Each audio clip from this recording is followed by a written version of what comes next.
Hello traders, उम्मीद करता हूं और तमाम लोग बिल्कुल खैर वाफियत से होंगे। ट्रेडिंग वर्ल्ड चैनल में खुशामदीद। ट्रेडर्स, अगर आप न्यू हैं चैनल पे तो आपसे मेरी रिक्वेस्ट होगी कि चैनल को सब्सक्राइब भी कर लें और साथ साथ जो बेल का आइकन है उसको भी प्रेस कर लें, क्योंकि ताकि आपको जो फॉरेक्स से रिलेटेड जितनी भी न्यूज़ हैं, फॉरेक्स से रिलेटेड जितनी भी अपडेट्स हैं वो आपको वक्त पर मिल सकें। तो ट्रेडर्स, आज हम एनालिसिस करेंगे गोल्ड का कि मंडे वाले दिन क्या मूवमेंट हुई है गोल्ड की और न्यूज़ ने कितना अफेक्ट किया गोल्ड को, जो फंडामेंटल आई थी, और उसके साथ साथ DXY को भी हम साथ साथ कंपेयर करेंगे। और क्योंकि आइंदा के बाद हमने DXY को भी साथ साथ एनालाइज करना है, क्योंकि वो बेस करता है, गोल्ड जो मूवमेंट है वो DXY के ऊपर बेस करती है। तो नेक्स्ट, सबसे पहले हम बात कर लेते हैं फॉरेक्स फैक्ट्री न्यूज़ की। तो अगर आप देखें ट्रेडर्स, तो मंडे यानी 15 अगस्त को कोई हाई इम्पैक्ट न्यूज़ नहीं है जो कि गोल्ड की मार्केट को अफेक्ट कर सके, और ना ही ट्यूसडे को है। ठीक है, तो हाई इंपैक्ट न्यूज़ ना ही मंडे को है और ना ही ट्यूसडे को है। तो मतलब है कि ये जो हफ्ता है, जो अगला नेक्स्ट वीक जो है, ये हमें खामोश देखने को मिल सकता है। अगर हम फंडामेंटली बात करें तो जब फंडामेंटल्स मार्केट में आने के चांसेस कम होते हैं तो आपके जो टेक्निकल एनालिसिस हैं वो आपके बहुत ज़्यादा जो है वो इफेक्टिव होता है। ठीक है, जिस तरह पिछले वीक में अगर आप देखें तो बहुत ज़्यादा जो है फंडामेंटल न्यूज़ थी जिनकी वजह से मार्केट में जो वोलेटिलिटी भी ज़्यादा थी, और जो क्या कहते हैं टेक्निकल एनालिसिस हैं उसके ऊपर वो हावी थी फंडामेंटल्स। तो इसीलिए जो है हमें कोई ऐसी अपॉर्चुनिटी नहीं मिल सकी कि जो हम अवेल कर सकें गोल्ड के अंदर, वजह फंडामेंटल्स। ठीक है, ये बात आप जहन में रखें। तो जब फंडामेंटल्स जो हों वो कम हों या ना होने के बराबर हों तो हाई इंपैक्ट न्यूज़ जो होती हैं, तो फिर हम अपनी जो स्ट्रेटजी है और वो हमारी इफेक्टिव होती है और वो टेक्निकल एनालिसिस की बेस के ऊपर ही मूव करती है, याद रखिएगा। तो चलिए ट्रेडर्स, ये हमने फॉरेक्स फैक्ट्री में देख लिया। मंडे और ट्यूसडे को ऐसे कोई ऐसी हाई इंपैक्ट न्यूज़ नहीं है यूएसडी की जो कि DXY को साथ साथ अफेक्ट कर सके, ना ही वो गोल्ड की मार्केट को अफेक्ट कर सके। तो चलिए सबसे पहले हम बात कर लेते हैं DXY की। तो ट्रेडर्स, अगर आप देखें तो यहां पर DXY ने भी ब्रेकआउट दिया है। यहां पर आप देख सकते हैं ये डेली का चार्ट है। तो यहां पर आप देखें ये हमारे पास इसका एक ट्रेंड लाइन थी जिसको फॉलो कर रहा था DXY, और यहां से अगर आप देखें तो इसने ब्रेकआउट दिया है और उसके बाद दोबारा मार्केट जो है वो इस ट्रेंड लाइन पर मौजूद है। मे बी कि यहां से ये रीटेस्ट करने के बाद दोबारा फॉल करें। लेकिन याद रखिएगा DXY अगर सेल होगा, मतलब अगर हम यहां पर कंफर्मेशन हासिल कर लेते हैं किसकी, सेलिंग की, तो फिर हम गोल्ड के ऊपर बाइंग की कंफर्मेशन देंगे। लेकिन अगर ये जो DXY है ये दोबारा फेक आउट देके इसी ट्रेंड लाइन के ऊपर ही दोबारा मौजूद रहता है तो इसका मतलब क्या हुआ कि फिर हम गोल्ड में सेलिंग की अपॉर्चुनिटी फाइंड करेंगे। लेकिन अगर आप देखें तो गोल्ड ने जो है वो यहां पे ब्रेकआउट दिया है नीचे की तरफ, लेकिन इतना आप देखें स्ट्रॉन्ग जो है वो ब्रेकआउट नहीं था। एक तो ये बात, यानी इस ट्रेंड लाइन को भी इसने इतना स्ट्रांगली जो है वो ब्रेक नहीं किया। और उसके साथ साथ ये जो आप देख रहे हैं इसके लिए जो पहले रेजिस्टेंस थी और उसके बाद यहां पर भी रेजिस्टेंस थी, और यहां पर ये जो एरिया है जो कि है 104.78, इसको आप नोट डाउन कर लें। DXY का ये जो लेवल है ये आप नोट डाउन कर लें। ये जो नेक्स्ट मंडे और ट्यूसडे की जो स्ट्रेटजी है गोल्ड के हवाले से इसके ऊपर बेस करेगी। और मैं अब जो है जब भी आपको गोल्ड का एनालिसिस डेली बेसिस के ऊपर भी जब मैं दूंगा तो मैं साथ साथ DXY का भी आपके साथ एनालिसिस जरूर पेश करूंगा, ताकि जो आपकी जो स्ट्रेटजी है वो ज्यादा ऑथेंटिक हो सके, वो ज्यादा उसमें एक्यूरेसी हम उसमें उम्मीद कर सके कि मौजूद होगी। तो आप देख सकते हैं ये जो लेवल है जो कि है 104.78 का लेवल। ठीक है, ये DXY के लिए एक बहुत इंपॉर्टेंट लेवल है। लेकिन कब, अगर देखें आपने गोल्ड में अगर बाय आप देखना चाह रहे होंगे कि आपने बाइंग की अपॉर्चुनिटी फाइंड करनी है डेली के टाइम फ्रेम में, तो आपको यहां पर देखना, DXY के ऊपर आकर देखना है कि वो जो कैंडल है, ये जो एरिया है, ना सिर्फ ये डेफिनेटली जब वो कैंडल 104.78 से नीचे आके क्लोज होगी डेली की कैंडल, तो डेफिनेटली जाहिर बात है वो उसने इस ट्रेंड लाइन को भी ब्रेक करना है।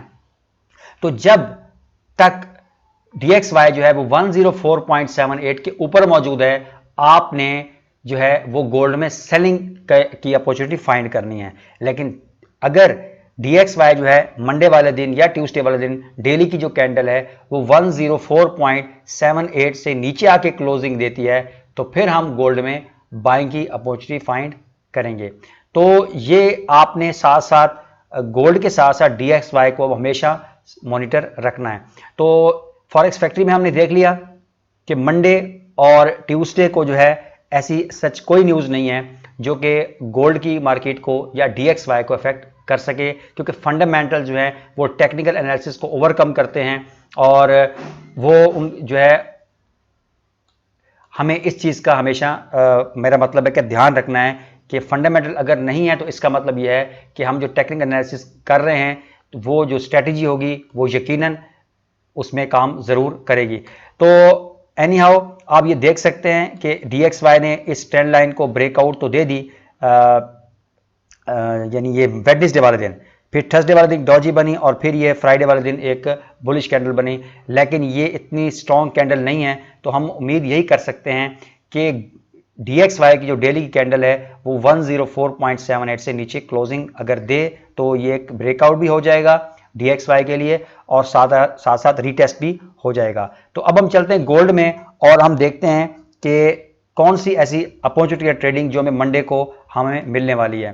तो ट्रेडर्स आप देख सकते हैं कि यहाँ पर जो मैंने आपको पहले भी बताया है, डेली में बताता हूँ कि जब तक मार्केट जो है क्लोजिंग 1800 से ऊपर नहीं देती तो हम यहाँ पर बाइंग का नहीं सोच सकते। लेकिन आप देख सकते हैं कि फ्राइडे वाले दिन एक तो फंडामेंटल्स की वजह से भी और मार्केट जो है वो अगेंस्ट गई और यहाँ पर आप देखिए मार्केट इस वक्त 1802 के ऊपर मौजूद है, ठीक है, यानी 1802 के ऊपर, यानी 1800 का जो लेवल है इसने उसको ब्रेक किया है।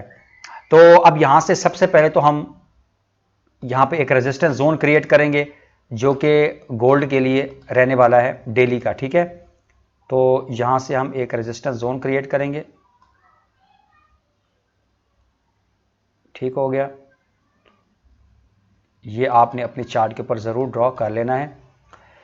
अच्छा ट्रेडर्स, ये जो रेजिस्टेंस जोन है गोल्ड में ये खैर डेली की कैंडल है। आप देख सकते हैं कि अभी भी 1802 के ऊपर मौजूद है, लेकिन ये जो जोन है ये 1805 तक इसका जोन है, ठीक है। मतलब 1802 पे तो मार्केट आई है गोल्ड की, लेकिन आप देख सकते हैं कि मार्केट का जो जोन है जो कि रेजिस्टेंस जोन है अभी उसी जोन के अंदर मौजूद है जो कि है 1800 से लेकर 1805 तक, यानी ये 5 पिप्स जो हैं, यानी ये हमारे पास इस वक्त इसके लिए ये हमारे पास इसका रेजिस्टेंस जोन है। अच्छा, अब कहने का मतलब ये है कि आपने यहाँ पर ट्रेडिंग अपॉर्चुनिटी कैसे फाइंड करनी, ये तो हमने एक जोन क्रिएट कर दिया डेली की जो कैंडल है। अब हमने जाना है 4 आवर में, ठीक है। तो आपने इसको ज़रूर मॉनिटर रखना है। अब स्ट्रेटजी सिंपल है कि अगर आप बाइंग की अपॉर्चुनिटी देखना चाह रहे हैं, क्योंकि जैसे मार्केट की मूवमेंट है वीकली आप देख लें, डेली की कैंडल देख लें,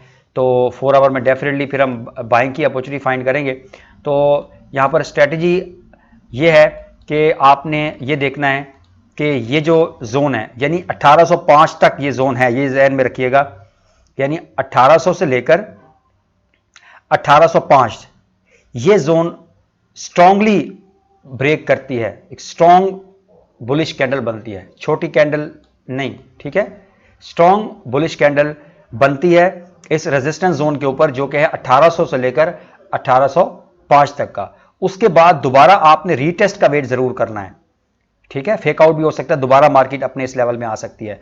तो आपने यहां से रीटेस्ट का वेट करना है और जैसे ही रीटेस्ट के बाद यहां से बाय की स्ट्रॉन्ग कैंडल बनती है तो फिर यहां से आप बाइंग कर सकते हैं। और फिर आपका जो नेक्स्ट इसमें ये यानी एक तो दोबारा आपको बता देता हूं, एक तो यहां से स्ट्रांगली ब्रेकआउट दे इस जोन को और उसके बाद यहां से रीटेस्ट करे और रीटेस्ट के बाद अगर आपको एक स्ट्रांग बुलिश कैंडल मिलती है तो तब आप यहां से बाय कर सकते हैं। हमारी बहुत सी ट्रेड ऐसी सेव हुई हैं, नुकसान से हमने बचे हैं कि वो मार्केट ऊपर तो गई, ब्रेकआउट तो दिया, लेकिन वो दोबारा अपने ही जोन में वापस आ गई, रीटेस्ट नहीं हुई। तो इसीलिए यहां पर कंफर्मेशन जरूरी होती है रीटेस्ट की। तो आपने वेट करना है, यहाँ से कैंडल ब्रेकआउट दे और उसके बाद रीटेस्ट, और रीटेस्ट के बाद अगर आपको यहाँ पर स्ट्रॉन्ग बुलिश कैंडल मिलती है, बुलिश इंगल्फिंग कैंडल मिलती है, या इस तरह की कैंडल हैमर आप समझ लें, देखें ये इस तरह का प्राइस एक्शन आपको मिलता है, इसको नोट कर लें, ठीक है। इस तरह का प्राइस एक्शन काफ़ी स्ट्रॉन्ग जो है वो गोल्ड में प्ले करता है, तो फिर आप यहाँ से बाय कर सकते हैं। ये 4 आवर का चार्ट है। और साथ साथ आपने जैसे ही आप 4 आवर में आएंगे तो आपने DXY में भी 4 आवर में चले जाना है, क्योंकि वो हमने डेली में इसको मॉनिटर किया था। ये ट्रेड्स आप देख सकते हैं। अब आपने नोट करना है इस चीज़ को कि जब आपने, क्योंकि डेली का तो बहुत इंतजार करना पड़ेगा ना आपको, अगर यहाँ से ब्रेकआउट दे कैंडल रीटेस्ट के बाद आपको यहाँ से बुलिश कैंडल मिलती है, तो मैं गोल्ड की बात की, साथ साथ आपने DXY को भी देखना है। वो किस तरह कि अगर DXY 4 आवर में इस ट्रेंड लाइन को भी ब्रेकआउट दे और इस 104.78 का जो लेवल मैंने आपको अभी बताया, अगर इस लेवल को भी नीचे ब्रेकआउट दे दे, इस लेवल को यानी 104.78, मैं बार बार कह रहा हूं, जब तक 104.78 से DXY में मार्केट नीचे क्लोजिंग नहीं देती, आपने गोल्ड में बाय नहीं करना, ठीक है। यहां से आपको यकीनन जब तक ये ब्रेकआउट देगी और फिर रीटेस्ट के बाद अगर आपको स्ट्रॉन्ग बुलिश कैंडल मिलती है, तो इट मींस के DXY में भी हमें इस तरह की कंडीशन देखने को मिल सकती है, उसके अपोजिट कि वो यहां से ब्रेकआउट दे, ठीक है। और यहां से जैसे ही 104.78 जैसे आपको यहां पर अपॉर्चुनिटी मिले ना बाइंग की, यानी ब्रेकआउट दे दे, फिर रीटेस्ट करे और फिर आपको एक बुलिश कैंडल मिले, तो आपने फौरन जाना है DXY में। अगर आपको वहां पर भी 104.78 से नीचे मार्केट क्लोज मिले 4 आवर की, तो आप फिर यहां से बाय ले सकते हैं। तो आपकी जो यहां पर फिर आप रिस्क रिवार्ड अपना 1:2 रेशो का रख सकते हैं। अच्छा, इसमें नेक्स्ट जो अगर मैं बात करूं इसका जो रेजिस्टेंस लेवल है, तो वो मैं यहां से पहले लाइन चार्ट में जाऊंगा। तो ये लगाना बहुत ज़रूरी है ताकि आपको पता चले कि हम मैक्सिमम कितना टारगेट रख सकते हैं, ठीक है। तो ये लेवल हो सकता है जी नेक्स्ट, ठीक है, मैं आपको बता देता हूं जी, ये इसका नेक्स्ट रेजिस्टेंस लेवल हो सकता है। ये आप देख सकते हैं, यहाँ से मार्केट दोबारा ऊपर गई, यहाँ से सपोर्ट, ठीक है। तो ये हो सकता है 1843.38 का लेवल, ठीक है। यानी इसको दोबारा मैं कैंडल स्टिक में चेंज करता हूँ, अब आप देख सकते हैं, ठीक है। यानी जैसे ही कैंडल ब्रेकआउट दे, मैं बार बार आपको समझाने की कोशिश कर रहा हूँ, और उसके बाद दोबारा रीटेस्ट करती है, रीटेस्ट के बाद अगर आपको यहाँ से 4 आवर की स्ट्रॉन्ग कैंडल मिलती है, तो फिर यहाँ से आप बाइंग कर सकते हैं, ठीक है। लेकिन उस वक्त आपने बाय यहाँ से करना है जब आपको DXY में 4 आवर की जो कैंडल है वो 104.78 से नीचे क्लोजिंग दे दे, ठीक है। तो आपने यहाँ पर स्टॉप लॉस अपना ज़रूर लगाना है और रिस्क रिवार्ड आपने 1:2 रेशो की रखनी है। तो ये था गोल्ड के ऊपर एनालिसिस। और न्यूज़ पे आपने वैसे भी मैंने आपको बता दिया कि मंडे और ट्यूसडे को ऐसा सच कोई न्यूज़ नहीं है जो कि गोल्ड की मार्केट को इफेक्ट कर सके। साथ साथ आपने DXY को भी, अगर आप 4 आवर में ट्रेडिंग कर रहे हैं गोल्ड में, तो आपने 4 आवर में DXY को देखना है। और अगर आप डेली में कर रहे हैं, ठीक है, अगर आप गोल्ड में डेली के चार्ट में आप देख रहे हैं, इसको मॉनिटर कर रहे हैं, तो फिर आपने DXY में भी डेली के ही चार्ट को फोकस करना है। लेकिन 104.78 का जो लेवल रहने वाला है वो काफ़ी इंपॉर्टेंट लेवल रहने वाला है DXY के लिए। तो अगर 104.78 से नीचे क्लोजिंग हो जाए तो फिर आप गोल्ड में बाय कर सकते हैं, और साथ साथ यहाँ से आपने रीटेस्ट का वेट भी करना है। तो ये एक सिंपल सी स्ट्रेटजी थी, और आपने इन तमाम बातों को जो मैंने आपको समझाई हैं, अगर आप इनको सीखते हैं, अमल करते हैं, और अपने एनालिसिस जो है, अपना जो व्यू है, अपना जो आपका जो भी आप चार्ट के जिस तरह एनालिसिस कर, अगर आपका मेरा एनालिसिस मिलता है तो फिर आप इसमें ट्रेड करें, तो अदरवाइज ट्रेड से अवॉइड करें।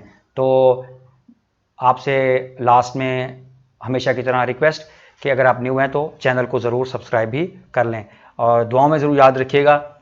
मिलते हैं इंशाल्लाह नेक्स्ट वीडियो में, तब तक के लिए अल्लाह हाफिज़।